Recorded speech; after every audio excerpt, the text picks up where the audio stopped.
1번에서 2, 3번 뭐였는데? 저 4번이요. 자, 여기에서요. 4번이 됐다는 얘기는 열평형 온도가 올라갔다는 얘기거든요. 맞아요? 네. 계산값이 열평형 온도가 올라가게 나와요? 못 풀었어요. 일단 열평형 온도는요. 뜨거운 물체가 잃은 연료와 차가운 물체가 얻은 연료이 같다라고 놓고 푸시는 거죠. 그러면 여기서 뜨거운 물체가 금속인 거 아시죠? 네. 금속의 비열을 모르니까요. 여러분들이 보시는 것처럼 금속의 비열을 C1이라고 하고요. 질량을 M이라고 하고 금속을 맨 처음에 집어넣었을 때 열평형이 100도짜리가 40도가 됐으니까 온도 변화가 60이죠. 그리고 거기에 있는 액체의 비열을 우리는 C2라고 하고요. 질량은 M이라고 하고요. 얘는 온도 변화가 얼마냐면 20이에요. 이렇게 되는 관계를 가지고 있어요. 그래서 그러면 이거를 약분하면 얼마가 되는 거냐면 3대 1이잖아요. 그러면 C1M의 값이 얼마? 3분의 1 C2M의 크기와 같다. 이렇게 놓으면 되죠. 맞아? 네, 이렇게 놓고요. 그 다음에 이제 금속을 절반으로 잘라서 넣겠다. 이렇게 된 거 아니에요? 맞죠? 그러면 금속은 절반으로 잘라도 비열의 크기는 바뀌지 않고요. 질량만 절반으로 틀어요. 그랬을 때 열평형 온도가 100도에서 몇 도가 되겠죠? 그 몇 도가 됐을 때 온도 차이는 100-T로 하시면 되겠죠? 그러면 얘가 잃은 열량이 얘가 얻은 열량이랑 같아야 되니까 C2M 얘는 T도까지 온도가 올라갈 거 아닙니까? T-20 이렇게 되는 겁니다. 맞아? 네. 그랬을 때 여러분들이 보시는 것처럼 이거 M을 어디갔어? C1M을 우리가 뭐라고 바꾼다고요? 3분의 1 C2M으로 바꾸겠다고 얘기를 했으니 그걸 바꿔보시면 이게 얼마 됩니까? 6분의 1 C2M이랑 바꾼 것이죠.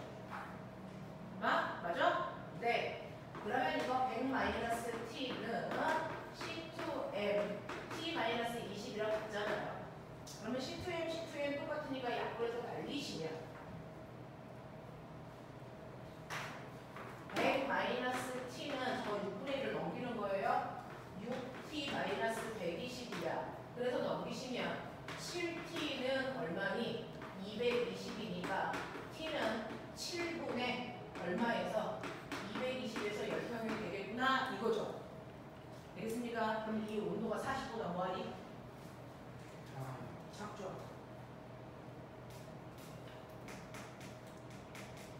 왜 못 구할까요? 이해돼요? 네, 이렇게 구하셔야 돼요. 또요. 그래서 1번 해결. 네. 자, 2번 질문 있는 사람. 이거 지금 열량 같은 거 아니에요? 지그시 왜 틀렸죠? 디귿이 틀렸다고요? 네. 정답 4번. 니은이 왜 틀렸죠? 니은이 왜 맞아야 되죠? B가 가진 열량보다 많은 네? 안 들렸어. 그 A에서 B로 열이 이동한 거면 네. 기존의 A가 갖고 있는 열량 B보다 많아요. 누가 기존의 열량이 A가 높다면서요? 열은 어디에서 어디로 이동하는데요? 온도가 높은 곳에서. 온도가 높은 아이가 열량이 높은 거예요? 아니, 열량은 이동한 열이 아닌데요? 아, 그럼. 또요. 가진 열량. 됐어. 3번 질문. 네. 앞에서 1회차 하면서 전반적으로 설명을 다 해서 그 다음부터는 전반적인 설명은 필요 없을 것 같아서 질문 받는 걸로 바꿔요. 자, 4번이요. 네, 4번 보시면 4번의 정답률이 가장 낮은 문제 중에 하나인데요. 4번 같은 경우에 어떻게 되냐면 사실은 나침판을 그대로 가만 놔두면 지구의 자기장 방향으로 나침판의 N극이 가립니다. 그렇죠? 그래서 맨 처음에 가만히 놔뒀을 때 지구 자기장 방향이 이 방향이라서 나침판의 N극이 여기 가리켰어. 이런 얘기야. 그래서 그랬다가 얘랑 수선으로 이렇게 그었을 때요. 요선으로부터 30도 틀어진 이 방향으로 그래서 특정한 거리만큼 떨어진 곳에 전선 하나를 놓고 I1의 전류를 흘려주겠다는 거야. 나오는 방향. 그러면 전류가 흐르는 도선 주변에 뭐가 생기니? 자기장. 그래서 이 전류가 만든 자기장이요. 여기에 있는 나침판에 영향을 주기 때문에 나침판의 N극의 중심이 움직이겠죠. 됐어? 자, 그랬을 때 얘는 나오는 방향이니까 나오는 방향 주변에 자기장 이렇게 만들 거 아니니? 그랬을 때요. 항상 자기장 방향은 얘로부터 이전까지 떨어져 있는 그래서 수직한 방향 요 방향으로 자기장이 작용해요. 그 중에서 이쪽일 수도 있고 이쪽일 수도 있는 거야. 알겠어? 그 중에서 나오는 방향이니까 자기장을 어디로 만들어요? 이렇게 만들죠. 맞니? 네. 그렇다면 요 각도가 몇 도야? 30도야. 여기에서 30도 틀어진 거니까.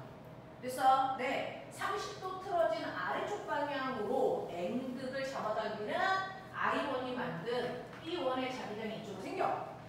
그러면 이 공간에 나침판이 있는데요. 나침판은 지구 자기장과 이 두 개의 자기장을 받으니까 이 두 개를 합성한 방향이 이 방향으로 실제로 나침판의 N극이 가리켜. 이런 얘기를 하고 있는 거야.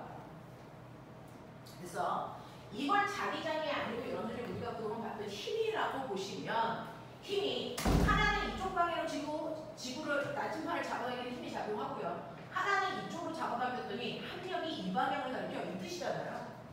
그러면 비스듬한 방향으로 작용하는 두 개의 힘이 있으니까 사실은 이 힘을 우리는 수평 방향의 힘과 수직 방향의 힘으로 분해하면 이 힘에 합성된 게 이 힘이었다라고 생각하면 되잖아요. 그랬을 때 얘하고 얘 크게 어떻습니까? 같으니까 이게 상쇄돼서요. 이 방향의 힘만 작용하기 때문에 나침판을 그 방향으로 잡아당겼어. 이 뜻이거든요. 맞아? 이런 거야. 그러면 이 방향으로 작용한 요만큼의 힘이 얼마인데 요 크기를 나는 B1이라고 할 건데 그리고 이 각도가 30도인데 기억나? 맞아? 그러면 이거는 얼마야? 이거 얼마라고 하면 돼? B1 코사인 30의 크기로 잡아당겼구나. 그래서 그 방향 나침판에 N이 끌려갔구나. 이 얘기야. 맞아? 이 얘기 하는 거야. 네. 그 다음에 두 번째는요. 얘로부터 또 30도 틀어진 이 방향으로 도선을 이렇게 놔서 여기에 나오는 방향으로 I2의 전류가 흐르게 할 거야. 그럼 얘도요. 여기에서 수직한 방향 이 방향으로 자기장이 만들어질 건데 맞아? 그 중에서 나오는 방향이니까 주변에 감아보시면 아 얘는 이 방향으로 자기장이 P2를 만들었겠구나. 이 얘기야. 됐어? 그러면 실제로 이 나침판은요.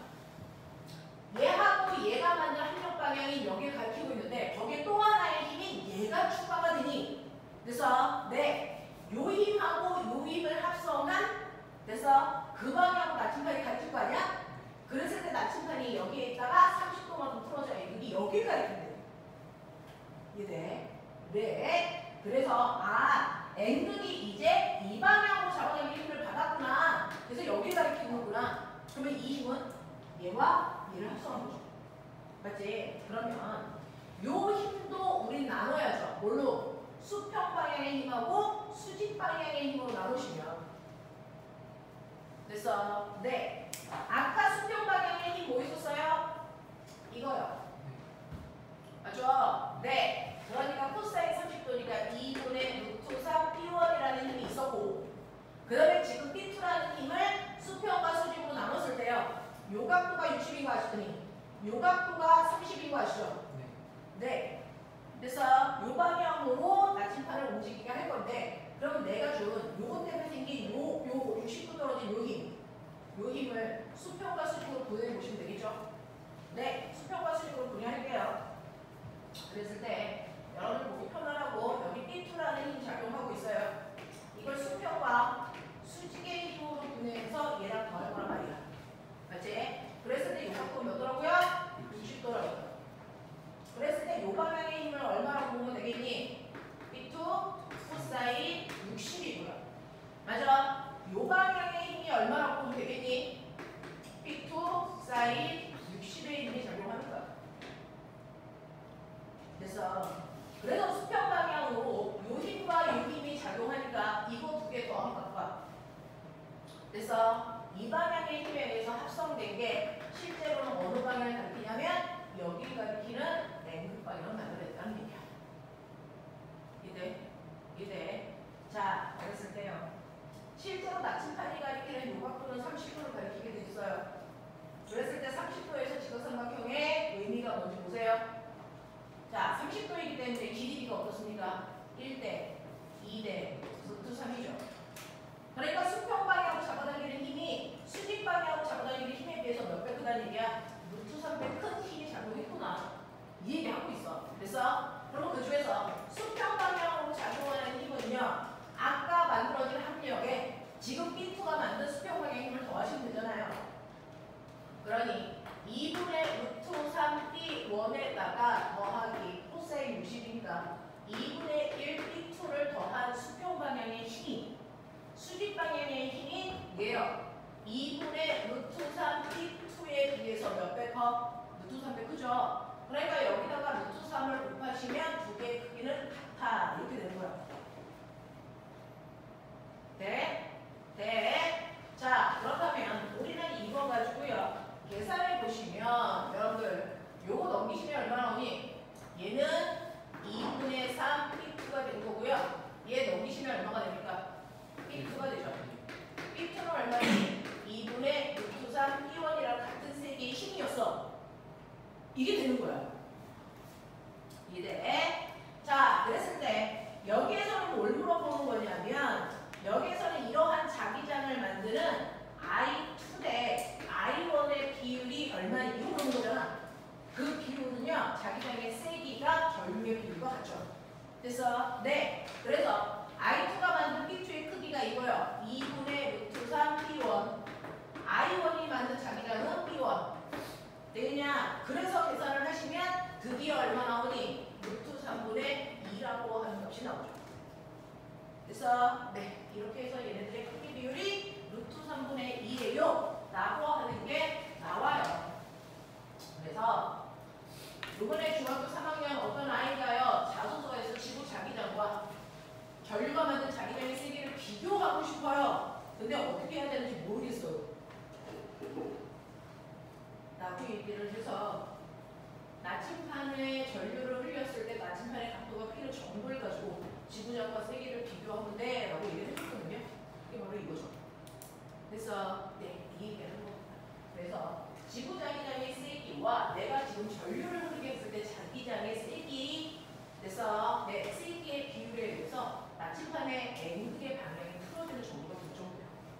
되겠냐? 그거 얘기해 준 거예요.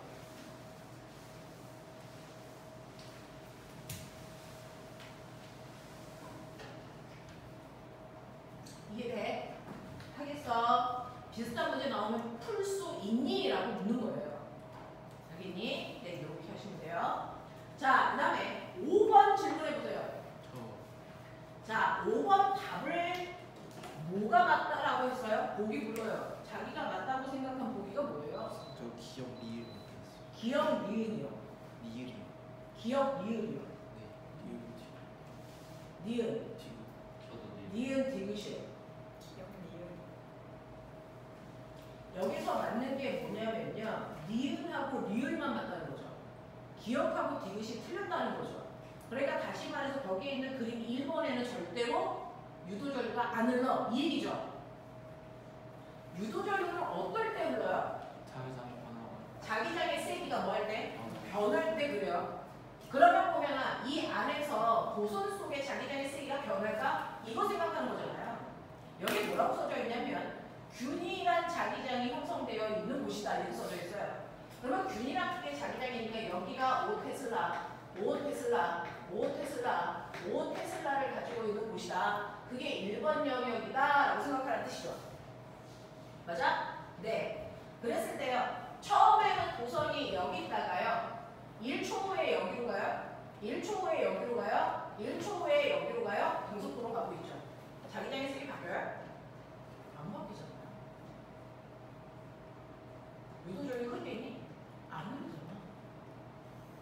그러면 등가속도로 가보자. 그래서 속도가 점점 빨라져요 라는 뜻으로 해석해보자. 그러면 아까는 이거 한 칸씩 가는데 2초 걸렸는데요. 점점 빨리 가면 처음에 여기에서 여기로 가는데 2초 걸렸다고 쳐. 그 다음에는 여기서 여기로 가는데 2초 가는데 몇 초 걸려? 1초 걸렸다고 치자. 그 다음에는 여기서 여기로 넘어가는데 얼마 걸렸다고 치가? 0.5초 걸렸다고 치자. 그랬을 때 도선 속에 자기장의 세기가 바뀌어요? 바뀌어? 도선 속에 있는 자기장의 세기가 바뀌고 빨리 지나가던 여기를 천천히 지나가던 여기를 천천히 가다가 빨리 가던 도선 속에 있는 자기장의 세기는 늘 언제나 얼마야? 5테슬라야. 변하는 게 없는데 어떻게 유도전류가 흘러? 왜 숫자 안 놓고 계산을 해? 근데 이번 잘장은 어떠냐면요. 오른쪽으로 갈수록 더 빽빽해요. 그러니 1테슬라, 2테슬라, 3테슬라, 4테슬라, 5테슬라라는 얘기야. 그래서 등속도로 가도 0초일 때 여기, 2초일 때 여기, 4초일 때 여기, 6초일 때 여기야. 도선 속에 있는 자기장의 세계가 바뀌어. 그러니까 유도전류가 흘러야지. 정신 안 차려. 이걸 어떻게 틀려? 응? 그 다음에 점점 빨라져. 그러면 처음에 이거 한탕 갈 때 2초였던 아이가 0초, 2초 여기까지 왔어. 그 다음에 여기 갔는데 1초 만에 여기 와. 됐어. 그 다음에 여기서 여기 갔는데 더 빨라졌으니까 0.5초 후에 여기 놓쳐. 편하잖아. 유도전류 흘러야죠. 무슨 말인지 알겠어? 이런 거 어떻게 이걸 어떻게 고쳐? 여기를 얼마나 빨리 지나가느냐가 유도전류를 만들고 안 만들고를 결정하는 게 아니고 매 순간마다 그 도선 속에 있는 자기장의 세기가 달라지니 안 달라지니 이거라는 얘기잖아. 매 순간마다 도선 속에 있는 자기장의 세기가 달라져 안 달라져? 이도 비교하라는 얘기잖아. 알겠어? 네, 그 얘기하는 거예요. 자, 6번 질문. 7번 질문. 자, 7번은요. 변압기라고 하는 게 뭐냐면 전압의 크기를 변화시키는 기계예요 라는 뜻으로 변압기 이렇게 변했죠. 그래서 우리나라는요 200볼트를 쓴다고 치자. 근데 다른 나라는 100볼트를 써. 됐니? 그럼 내가 다른 나라로 여행 갈 거면 200볼트 드라이기를 가져다가 그 나라에서 쓸 수가 원래는 없어야 되잖아. 근데 쓰려면 200볼트 용을 100볼트 용으로 뭐 해야 돼? 바꿔야 된단 말이야. 됐어? 라고 하는 전압을 바꿔주는 장치를 우리가 변압기라고 한다고요. 근데 이 변압기의 구조가 생각보다 되게 단순하니까 엄마가 맨날 여행 갈 때 챙기는 돼지코 속에 얘 들어있는 거예요. 변압기. 됐어? 자, 그 변압기는요. 여러분들이 보시는 것처럼 미음자로 생겨있는 철덩어리다 생각하시면 돼요. 그래서 네, 그 중에서 그 나라의 콘센트를 뽑아서 전류를 직접 공급하는 부분을 우리가 1차 코일 이렇게 표현합니다. 그리고 이 변압기에서 전압을 변화시켜서 내보내는 쪽을 2차 코일 이렇게 표현합니다. 되겠어? 그래서 여기에다가 드라이기를 이렇게 연결을 해서 여러분들이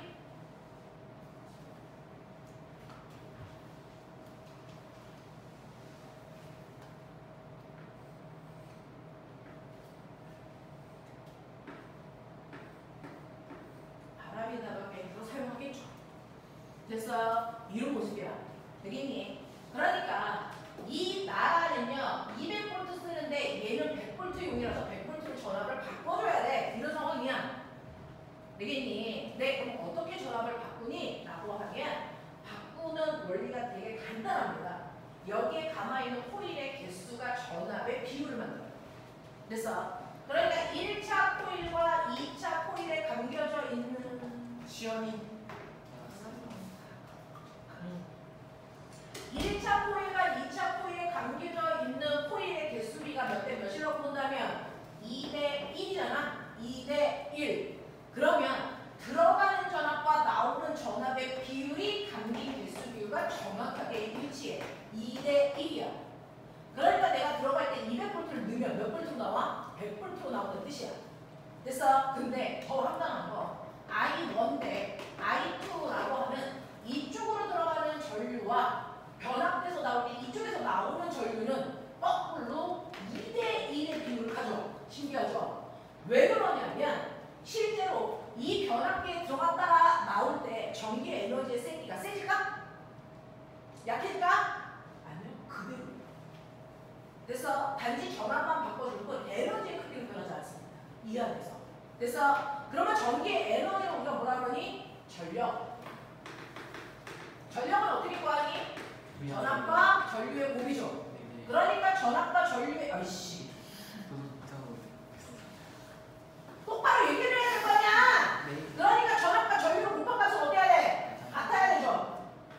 그래서 네, 그래서 전력의 크기는 항상 일정해야 되기 때문에 그죠? 전압의 비율과 반대되는 전류의 비율을 만든다. 이 뜻입니다. 이해돼? 네. 자, 그럼 꼬맹아 생각해봐. 내가 어떤 애의 코일을 N1대 N2의 가문 개수 B를 1대 20으로 만들었다고 시작.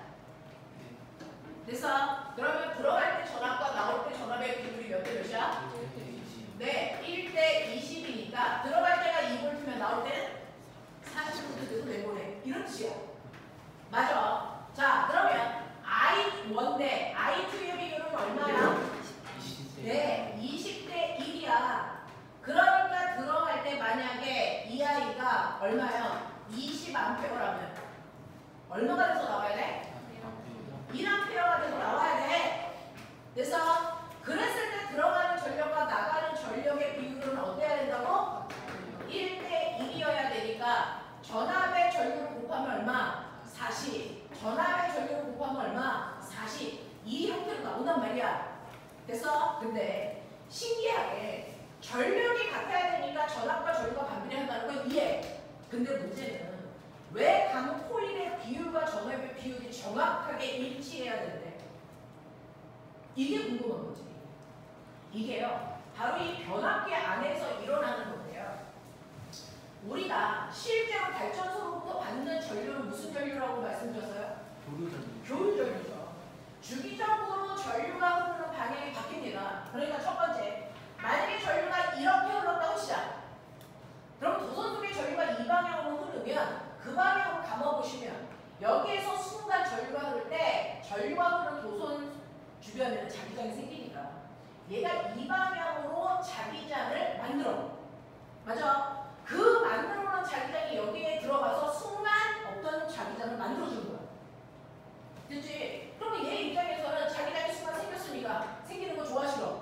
싫죠? 그래서 이거 없으려는 방향으로 전류를 만들어서 흘려. 그래서 그랬다가 우리 집은 교류전류가 순식간에 전류의 방향이 이 방향이 아닌 이 방향으로 거꾸로 바뀌어. 그러면 여기서 생긴 자기장의 방향이 거꾸로 이렇게 생기겠지? 그게 얘한테 또 들어가지? 그러면 또 바뀌는 자기장이 생기니까 또 전류의 방향이 바뀌어서 또 이렇게 흘러. 됐습니까? 네. 라고 하는 여기에 생긴 자기장이 매 순간 똑같은 크기로 여기에 영향을 줘.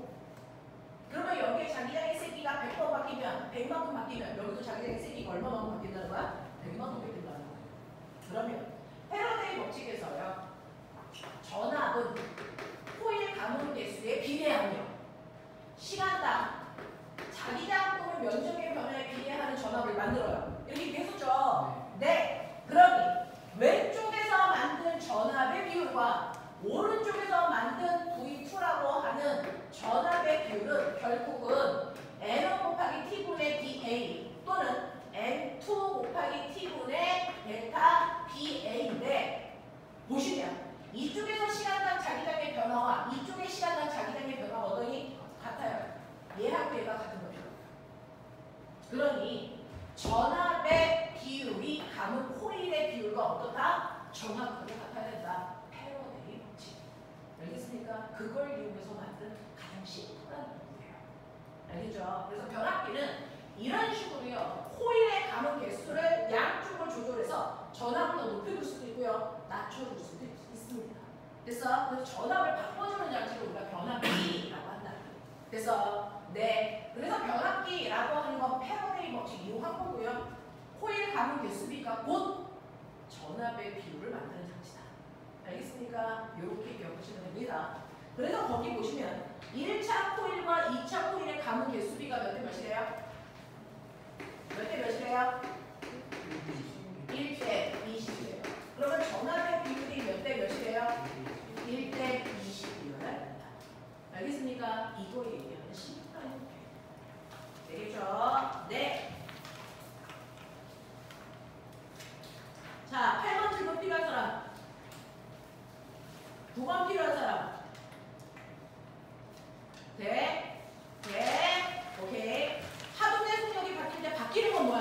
파장의 길이만 바뀌지 진동수밖에 안 바뀌어. 안 바뀌어. 그럼 나는 물결이 일어날 때요. 수심의 깊이가 달라지면 깊은 곳과 얕은 곳의 속력이 뭐 해야 된다고? 달라. 그 중에 어디가 더 빨라야 돼? 깊은 곳. 깊은 곳이 더 빨라. 됐어. 그러니 거기에 이렇게 물이 찰랑찰랑할 때 그 밑에 한쪽만 유리판을 이렇게 깔아 놓으면 유리판을 깔 쪽만 뭐 얕은 물이 되는 거고 유리판을 깔지 않은 곳이 뭐 깊은 물을 만들어낸 거야 상대적으로. 됐어. 그러니 여기서 물결을 만들어서 넘실넘실 가다가 얘가 얕은 곳을 만나면 속력이 뭐 해줘야 돼? 아장아장 느려져야 된단 말이야. 됐어. 네. 이렇게 해서 수심을 다르게 해서 파동의 속력을 다르게 했을 때 보시면 보이는 F는 남다른데 깊은 쪽은 속력이 빨라야 돼. 얕은 쪽은 속력이 느려야 돼. 그래서 네, 이때 속력이 달라질 때도 이 안에 있는 아이들의 진동수는 어때야 돼? 같아. 뭐만 달라져? 파장의 길이가 달라지는 거야. 이거 얘기하고 있어. 알겠습니까? 네. 자, 마지막 10번. 자, 당연히 10번은 질문하셔야죠. 자, 10번을 보시면 여러분들이요. 선생님이 뭐라 그랬었냐면 우리는 빛은 반사, 굴절 이런 현상들이 일어나잖아요. 그 중에서 반사를 이용한 도구도 있고요. 굴절을 이용해서 만든 도구도 있단 말이야. 그죠? 자, 빛의 반사를 이용해서 만든 도구가 뭘까요? 거울입니다. 거울. 굴절을 이용해서 만든 도구가 렌즈입니다. 그래서 네. 그래서 거울과 렌즈가 있는데 그 중에서 중학교 1학년 때 미친 듯이 배웠던 것처럼 그 중에서 어떤 거울과 렌즈가 빛을 퍼뜨릴까? 얘기해봐.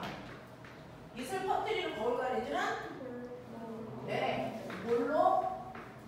거울이 빛을 퍼뜨리고요. 그 다음 뭐뭐 렌즈가 빛을 퍼뜨려요. 이렇게 얘기했어요. 그래서 그러면 이렇게 빛을 퍼뜨리는 도구 앞에 물체를 세워놓으면 그 물체가 이 거울에 그래서 빛을 보이게 해서 상을 맺히죠. 이건 실제다. 그래서 거울을 통해서 비친 상. 그래서 이건 실제 물체고요. 거울에 비친 모습을 우리가 상이라고 하잖아요. 상은요, 세 가지로 나눠요. 상하다. 그래서 원래 물체와 같은 방향이야? 아니면 거꾸로야? 라고 한다고요. 그래서 상하가 바뀌었어? 안 바뀌었어? 자, 얘 이런 애가 있는데 이렇게 비쳤어. 상하 바뀌었어? 안 바뀌었어? 안 바뀌었어. 근데 이런 물체가 있는데 이렇게 비쳐요. 얘는 상하가 뭐였어요? 바뀌었어요. 이렇게 실제로 물체의 상하가 바뀌어 보이니 안 바뀌어 보이니? 안 바뀌어 보이면 정립상을 맺혔어요. 이렇게 표현하는 거예요. 그래서 상하가 바뀌어 보이면 고립상을 맺혔어요. 이렇게 얘기하는 거야. 알겠어? 오케이. 그 다음에 이렇게 상을 맺힐 때요. 실제로 빛이 이렇게 가서 그 빛이 모여서 상을 만든 거라면 실제로 빛이 가서 그 빛들이 모여서 상을 맺힌 거라면 그건 진짜 상, 실상이라고 해. 그래서 근데 실제로 이렇게 빛이 왔는데요. 이 빛이 여기에서 절대로 만나지 못해요. 그래서 빛의 연장선 여기에 만난 것처럼 보이는 여기에 상을 맺혔어요. 이건 뭐야? 가짜상, 허상이라고 해. 그래서 실상이라는 건 실제로 빛이 가서 모여서 만든 상이고요. 허상은 진짜로 빛은 모이지 않고요. 연장선에서 마치 빛이 모인 것처럼 보이는 위치에 상이 생겼어. 그건 가짜상, 허상이라고 하는 거야. 그래서 실상과 허상이라는 게 존재하고요. 또 어떤 아이 길이가 1m인데 상의 길이가 2m야. 그러면 실제 모습보다 실제 물체보다 상의 크기가 훨씬 더 뭐해? 커. 네. 그래서 상이 실제보다 크냐 작냐에 따라서 나눠요. 그래서 실제 모습보다 큰 상이 맺히면 확대된 상이 생겼어요. 이렇게 얘기할 거고요. 실제보다 조그만한 아이가 맺히면 축소된 상이 생긴 거예요. 이렇게 얘기할 거야. 그래서 우리는 상의 종류에 따라 정립상이냐, 실상이냐, 허상이냐, 확대된 상이냐, 축소된 상이냐. 됐어? 네, 이렇게요. 도구마다 어떤 상이 맺히는데 그중 이 세 가지 중에 어떤 상이 맺혀? 이거 얘기할 수 있어야 되거든요. 그래서 그 중에서요, 어떤 상이 맺히냐는 이 아이가 빛을 퍼뜨리는 성질을 가지고 있는 물질인지 빛을 모으는 성질을 가지고 있는 물질인지에 따라서 상의 종류는 결정돼요. 그래서 그 중에서 여러분들이 중학교 1학년 때 배웠던 것처럼 빛을 퍼뜨리는 볼록 거울 앞에 내가 서 있으면 어떤 상이 맺힌다고 했을까요? 어떤 상이 맺힐까요? 볼록 거울 앞에 가면 그게 뭐예요? 네. 어떤 애가 생깁니까? 축소, 네, 정리, 허상이 됐어.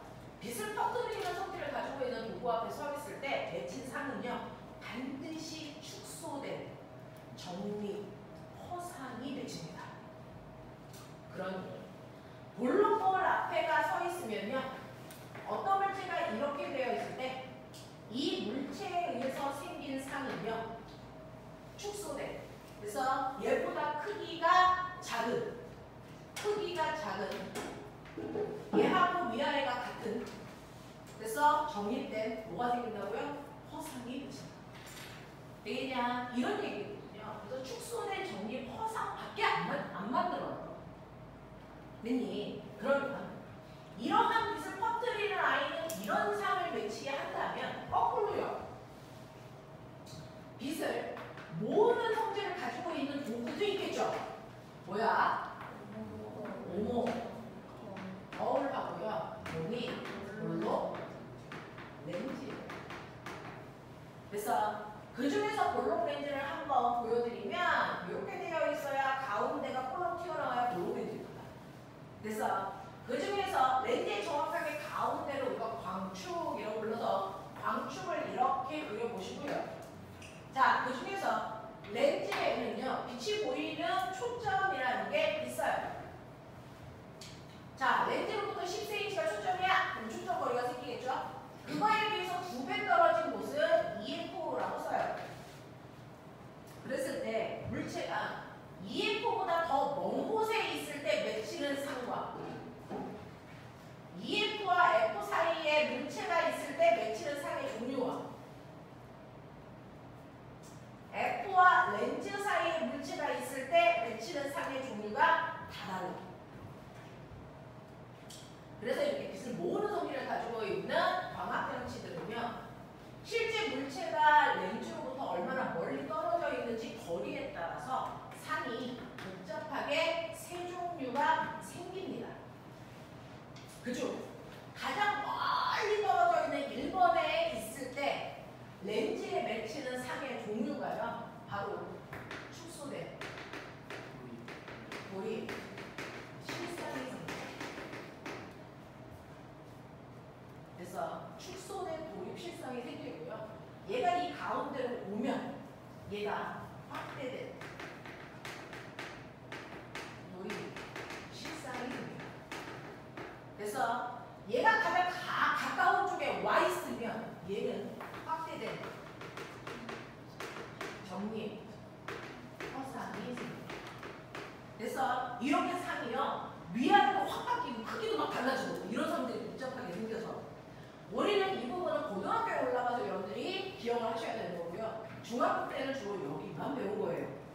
그래서 자, 그 중에 이런 도구들을 우리가 사용할 때 목적이 뭡니까? 라고 하면 얘는 어떤 물체를 보는데 사용할 수가 없어요. 거리에 따라서 커졌다, 작아졌다, 똑바로 있다가 거꾸로 있다가 막 그러기 때문에 물체를 관측하는 용어로 쓸 수 없습니다. 물체로 관측하는 용어로 쓰는 건 바로 얘입니다. 상이 한 종류밖에 안 됩니다.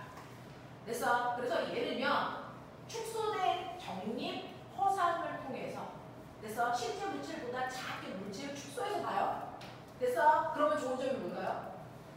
더 많이 더 넓은 넓은 시력을 볼 수 있잖아요. 그게 여러분들이 알고 있는 뭐예요? 토너, 반사선, 편의점에 있는 도난, 방지용 거울, 자동차에 있는 옆에 튀어나온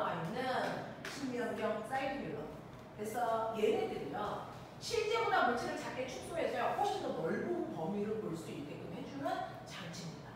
됐어? 그래서 얘네들은요 축소된 상을 미치기 때문에 볼 수 있는 시야를 뭐 한다? 넓히는 목적으로 사용하는 도구예요. 그래서 그러면 이 부분은요 물체를 볼 수 없는데 이건 왜 써요? 이건 사물을 보는 용도로 쓰는 게 아니고 빛을 모으려는 목적으로 사용되는 도구입니다. 그래서 빛을 모아서 땡이 그 모은 빛을 한꺼번에 빵 하고 쏘면 훨씬 더 빛이 밝게 멀리까지 갈 수 있거든요. 그래서 주로 조명장치를 쓰죠. 등대가 대표적입니다. 등대 앞에 있는 전구는 조그만 꼬마 전구거든요. 근데 거기에 엄청나게 거대한 오목공을 놔서요 빛을 모아서 한꺼번에 멀리까지 쏘니까 저기 망망대해 있는 백까지 그 빛이 갈 수 있게 그 역할을 하고 있는 게 아빠의 자동차에 있는 전조등 각. 그래서 이것도 오목버블이고요. 여기 형광등을 싸고 있는 얘도 오목버블이 뒤쪽에 이렇게 형성되어 있어요. 되겠어요? 네, 그래서 훨씬 더 빛을 모아서요 멀리까지 보내주는 목적으로 만드는 전등 주변에 있는 아이들이 오목버블입니다. 되겠냐? 이런 목적으로 쓴단 말이야. 그러면 이런 목적으로 쓰는 것들 중에서 여러분들이 이 빛이 가는 걸 보면 어떤 일이 발생을 하냐면 여기에 이렇게 볼록 렌즈가 있다고 쳐요. 그래서 볼록 렌즈에서 가운데, 위, 아래의 빛을 이렇게 쏘면 이 빛이 가다가 렌즈를 만나면 어떻게 될까? 당연히 부절해져. 근데 그 중에서 가운데 광축을 지나가는 애는 부절하지 않고 직진합니다. 그렇죠? 네. 자, 위에 있는 빛과 아래에 있는 빛이 렌즈에 만났을 때 굴절을 하는데요. 굴절 방향은 여러분들 보시면 되겠죠. 자, 얘는 빛이 여기에 들어갔으니까 여기 적선을 그으면 이면에 들어간 거예요. 아니? 그러면 이것과 90도 되게 곡선을 그려요. 보여? 그러면 이게 입사각이니까 반대쪽에 굴절각 생기겠죠? 근데 여기는 공기, 여기는 유리. 어디서 빛이 더 빨라? 공기에서 빠르니까 유리 쪽에 생긴 각도는 작아야 된다. 그러니 이 각도보다 더 작은 굴절각을 맺혀야 되니까 얘는 직진할 수 없어서 이 각도보다 더 작아야 되니까 더 안쪽으로 빛이 이렇게 오겠죠. 그래야 이 굴절각이 작아지죠. 맞아. 여기서도 그러죠. 이면에 들어갔잖아요. 그러면 이것과 90도 되는 곡선을 그려. 그랬을 때 요만큼이 입사가.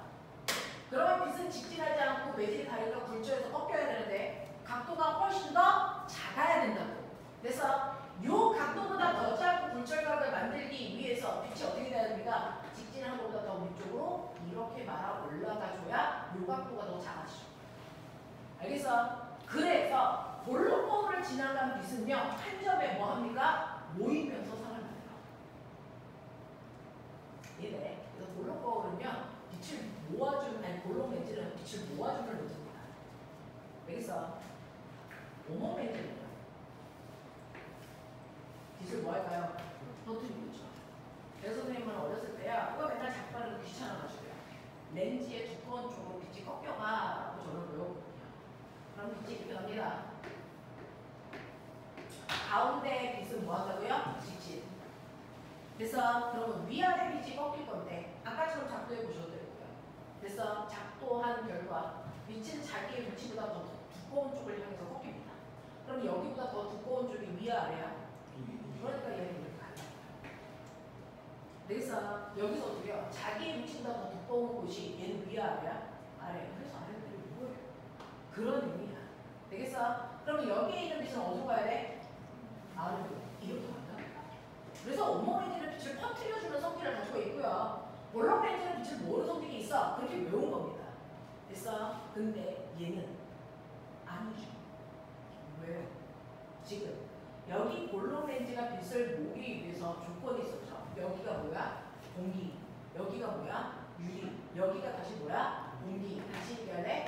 여기가 무슨 빛을? 공기하고 유리. 여기가 무슨 빛을? 빠른 빛. 빛은 공기 속에서 전달되는 속도가 유리에서 전달되는 속도보다 빨라요. 알죠? 그러니까 빠른 매질에서 이 렌즈 속이 무슨 매질이야? 느린 매질. 빠른 매질에서 느린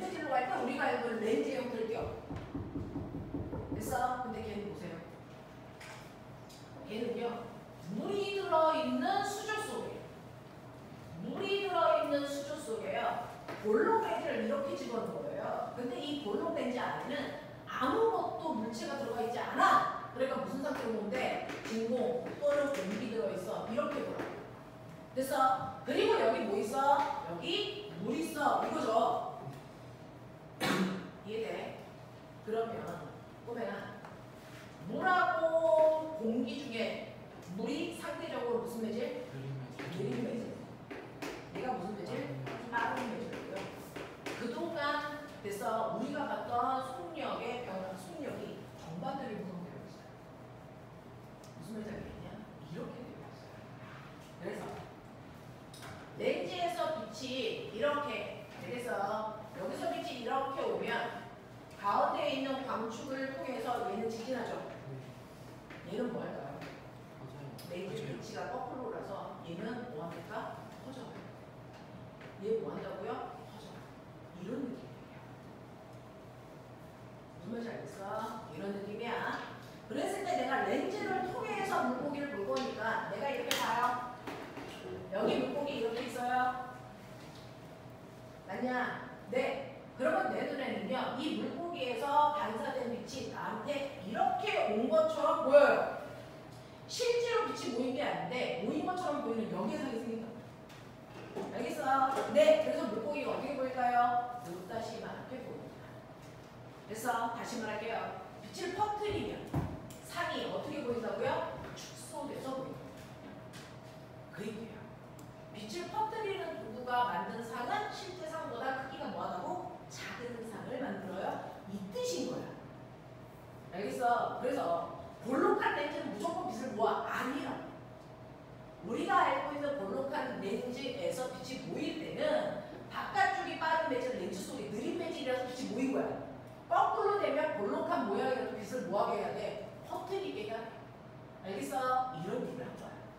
그래서 이렇게 빛을 퍼뜨리기 때문에 퍼뜨리는 광학 장치들이 만든 상의 크기는 무조건 실제보다 작게 보이게 하더라라는 얘기입니다. 됐어? 그래서 축소된 상이 생겨요. 그러니까 물고기가 이만한데 내 눈에 보기에는 이 물고기는 요다시만해 보여. 이런 얘기야. 됐니? 그러니 이러한 물고기가 여기서 여기까지 가면 공간이 좁아지니까 얘는 여기서 요만큼밖에 못 간 것처럼 보인단 말이야. 다시 말해서 여기 있는 물고기가 10cm 가면 얘는 공간이 좁아지니까 10cm가 아니고 2cm밖에 못 간 것처럼 보여. 그러니까 속력이 뭐하겠니? 느리게 느껴져. 이런 얘기야. 그래서 같은 시간 동안 얘는 10cm 갔는데 얘는 2cm밖에 안 가는 것처럼 느껴져. 그래서 느리게 가는 것처럼 보여져. 이런 얘기야. 이해돼? 네, 쉽지 않은 얘기인데 이렇습니다. 이렇습니다. 됐죠? 자, 그래서 여러분들이 보시는 것처럼 항상 실물보다 작게 보이고요. 그 아이가 조금 움직이는 것처럼 보이기 때문에 공간을 다 줄여놨기 때문에 그래서 느리게 가는 것처럼 보인다는 얘기입니다. 네, 쉽지 않은 내용입니다. 알겠냐? 이런 것들을 얘기하고 있어요. 이해돼요? 아시겠어요? 네, 이런 얘기입니다. 자, 이제 책 피시면 자, 여러분 그동안 숙제 해보셨는데 선생님이 테스트지 푸느냐고요. 질문을 못 받아서 이걸 오늘 가죠. 자, 교재예요. 12, 13페이지는 질문을 받았을까요? 네? 12, 13페이지 질문 받았냐고요. 저희 다안 했어요. 질문하죠. 너네 이거 숙제였잖아. 네. 12, 13페이지에서 질문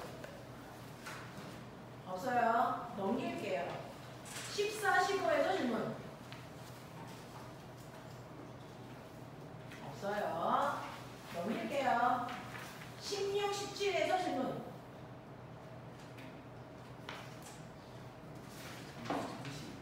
네? 32번이요?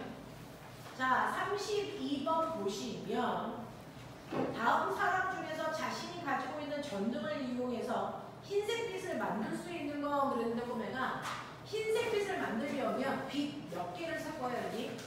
어떤 빛? 빨, 초, 파를 섞어야죠. 자, 우리가 백색광을 만든다는 얘기는 사실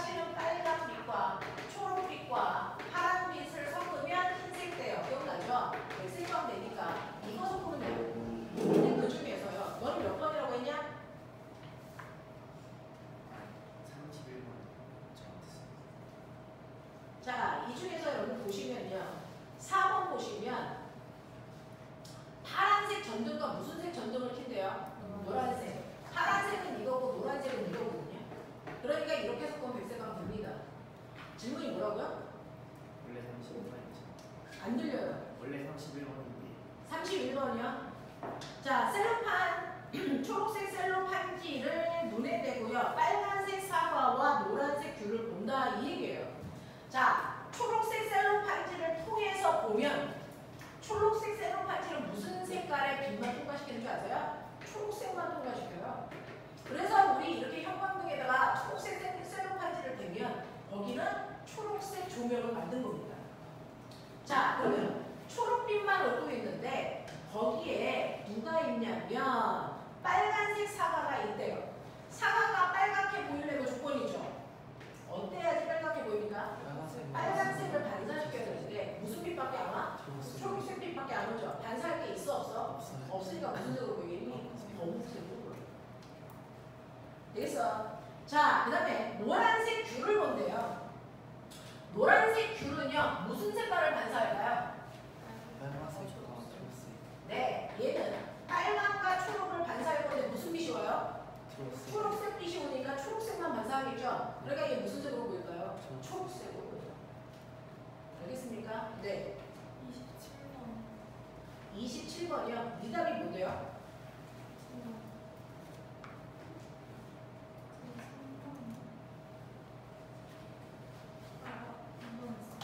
네?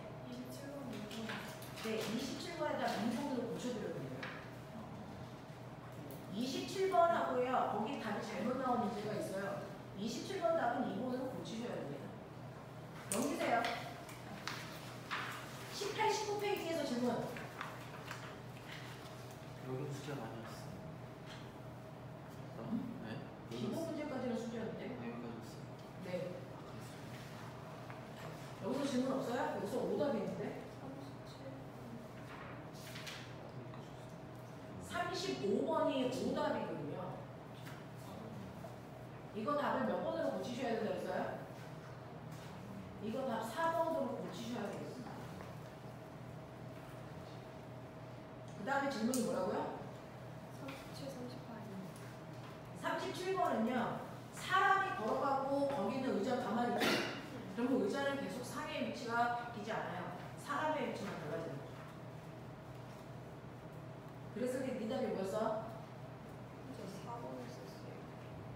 자, 4번이라는 얘기는 기억과 디귿이 맞다라는 건데 거울에 비친 상은 실상이다. 모든 거울에 빛이 실제로 보이지 못합니다.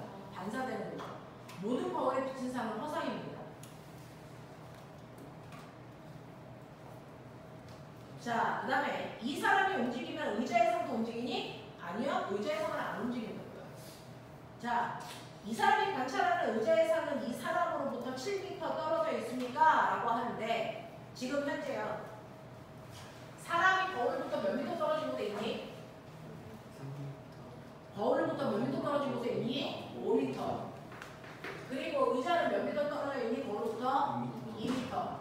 그러면 이 의자가 반대편 거울에 상이 비칠 때 2m 떨어져서 여기에 그 의자의 상이 비치겠죠. 네. 그러면 여기 서 있는 사람은 자기로부터 의자 상까지의 거리가 몇 미터여야 되니? 7m. 이 얘기 하는 거야. 되겠어요? 네. 또요. 36번이요. 36번은 저번에 내가 설명하지 않았니? 너한테?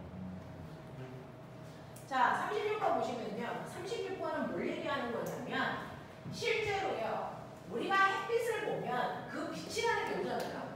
빛은 휘파라고 했잖아요. 그러면 진행하는 방향과 수직한 방향 진동하면 되니까 이렇게 진동해도 수직한 방향이죠. 그래서 진행하는 방향과 이렇게 해도 수직이에요. 그래서 실제로 빛이 이렇게 진동하면서 간다고 했을 때 그래서 얘는요. 이 방향으로 진동하는 빛도 가지고 있고요. 이 방향, 이 방향, 이 방향 이렇게 가요. 그래서 이렇게 모든 방향 진동하는 빛들이 동시에 나온단 말이야. 근데 얘가 가다가 바닷물과 이렇게 부딪혀서 반사돼서 나갈 때야 해안하고 날아가는 방향의 빛들만 반사돼서 나가요. 이런 얘기야. 그래서 근데 그 빛이 내 눈에 들어오는데 너무 눈부셔. 이런 뜻이야. 그래서 그러면 눈부시지 않게 하려면 어떻게 돼? 이 빛 중에 일부가 못 들어오게 내가 특수한 안경을 끼면 돼. 그래서 그 안경이라는 게 평광이라는 걸 이용한 거예요. 평광이 뭐냐면 이렇게 모든 방향으로 진동하는 빛들이 있을 때요.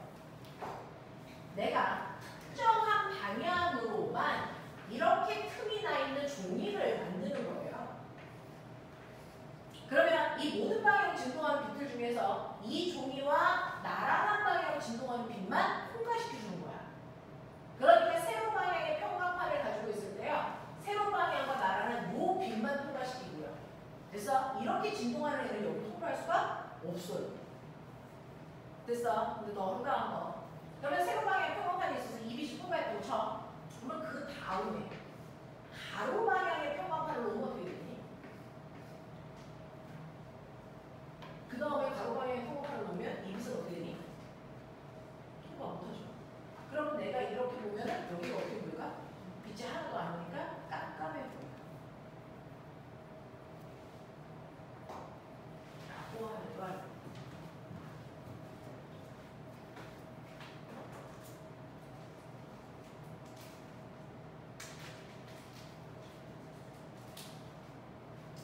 지금 여기에 모든 방향으로 진동하는 빛들이 이렇게 오고 있어요.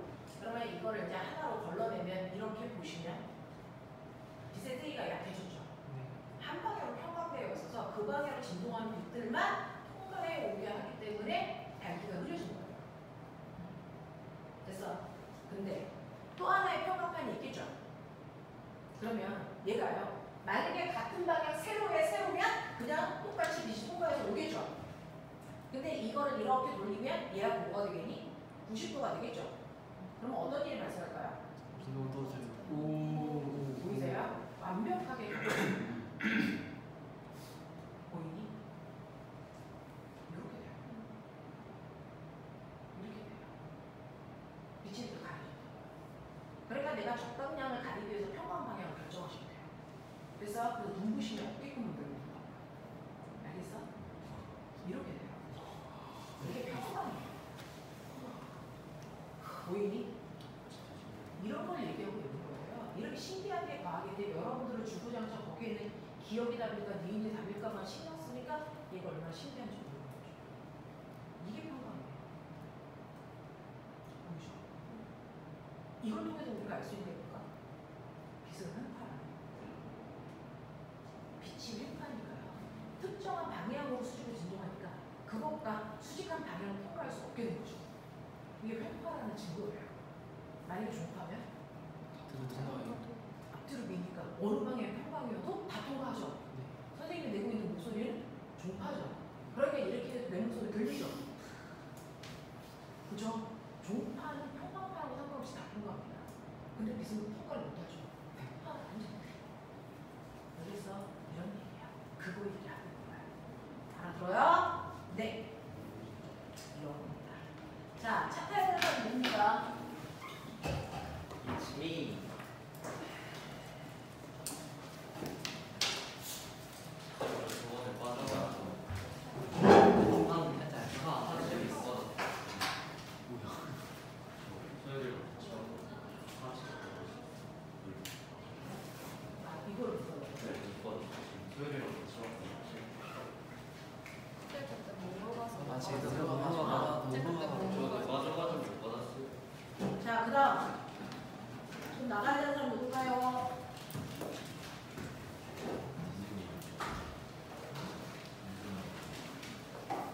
잠시만요. 다음 시간에 선생님한테 달라고 하세요. 자, 그러면 36번까지는 해결이 됐어요? 네. 넘기죠. 자, 41번부터는 여러분 숙제가 아니었죠? 네. 네. 넘어가시면 그 다음에 어디가 숙제할게요? 어? 47부터요.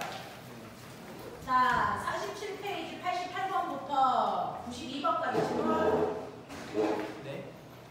굳이 이동까지 지금 88번부터 92번까지 질문. 잘 가. 오른가. 왜? 야, 어디 가야 돼? 네. 여기 가십시오. 고생하셨습니다.